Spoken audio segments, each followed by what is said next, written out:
kita dapat berkata secara umum bahwa ada 3 kata yang digunakan Al-Quran yang menunjuk kepada turunan Nabi Yakub. Ada 3 kata. Yang pertama Bani Israel. Anda akan temukan kata Bani Israel, kalau saya tidak salah ingat, sekitar 42 kali. Ada kata Israel 3 kali. Ada lagi Yahud. Itu juga keturunan. Ada lagi Ahlul Kitab.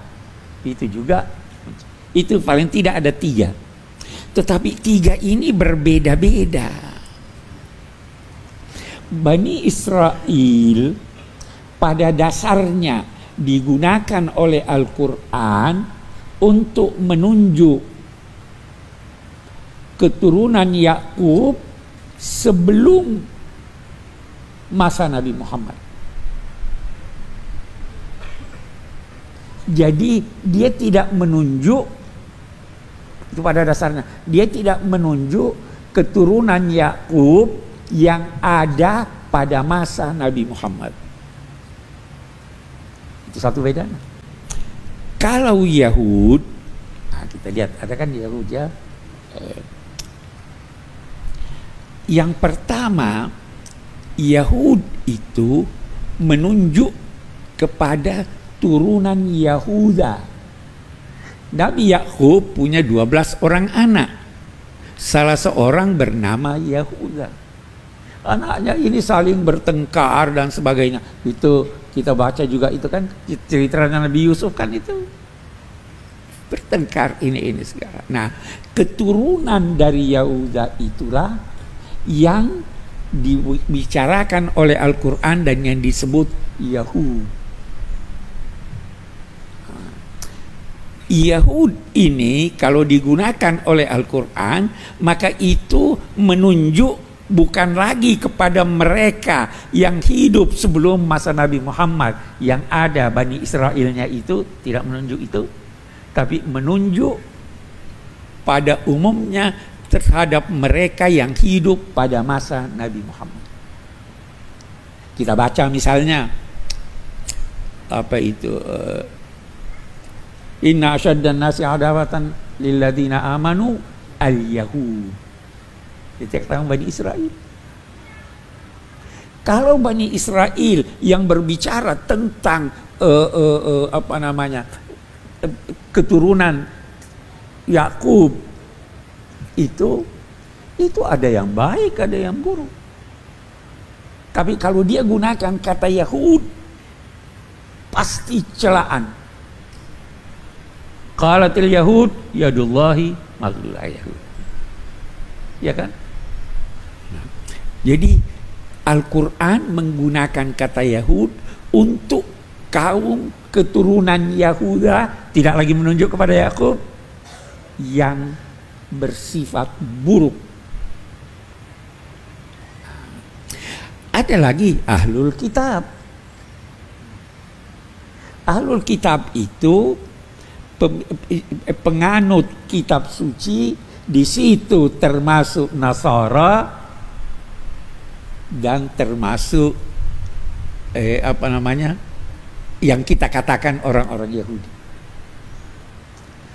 Mereka itu oleh Al-Quran dikatakan laisu sawa, tidak sama mereka itu. Ada yang baik, ya kan? Jadi kalau kita berkata Yahud dalam konteks uraian Al-Quran tentang Ahlul Kitab, ada enggak yang baik? Kalau dia gunakan kata Ahlul Kitab, maka itu ada yang baik. Tapi kalau dia gunakan kata Yahud, itu pasti buruk. Jelas kan? Jadi memang kenyataannya ada orang Yahudi. Terus kita sekarang Yahudi, siapa yang kita maksud dengan Yahudi? Penganut agama Yahudi. Walaupun dia bukan keturunan Yahuda, yang penganut agama Yahudi. Itu dikatakan demikian karena ada orang-orang yang menganut agama Yahudi yang sebenarnya bukan dari Bani Israel, walaupun sedikit sekali, karena agama Yahudi itu bukan agama dakwah. Mereka mau kita sendiri aja lah. Nahnu ahibba'ullah, kami ini orang yang dicintai Allah. Lantamassana naru illa ayyaman ma'dudah. Ya kan itu orang Yahudi begitu.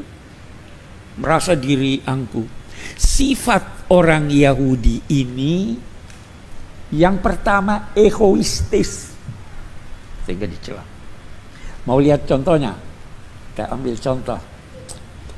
Nabi itu cerminan umatnya, ya kan? Oke. Waktu Nabi Muhammad hijrah, sudah terkejar di gua Sur. Sayyidina Abu Bakar gentar. Nabi berkata apa? La tahzan innallaha ma'ana. Ada kebersamaan dah ini. Ma'ana. Waktu Nabi Musa hampir terkejar, apa katanya? Kalla inna ma'iya rabbi. Keakuan. Dan mereka sifatnya yang kedua sangat materialistis. Itu sebabnya Al-Quran kecam mereka. Sangat materialistis. Semua mau dilihat dengan nyata. Nabinya pun Nabi Musa alaihissalam yang kita agungkan, yang kita hormati itu pernah satu ketika bermohon kepada Tuhan, Rabbi arini anzur ilaik. Dia mau kalau materialistis, mau semuanya materi, mau semuanya teraba teriak, ij'al lana ilahan kama lahu ilah. Jadi kan ini dua sifatnya. Itu sebabnya, atau itu salah satu sebab mengapa mereka